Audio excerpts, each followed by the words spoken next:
I will have that success that I desire. And as you do that, and when you get there, the victory is so sweet. It tastes so much better when it's earned and not given.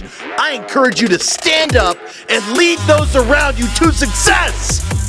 Do what it takes. Do it every single day and help this world restore back to what it once was. You can run through it like a brick wall. And if you do that, when you come out the other side, you're a winner. Push yourself farther. Push yourself bigger.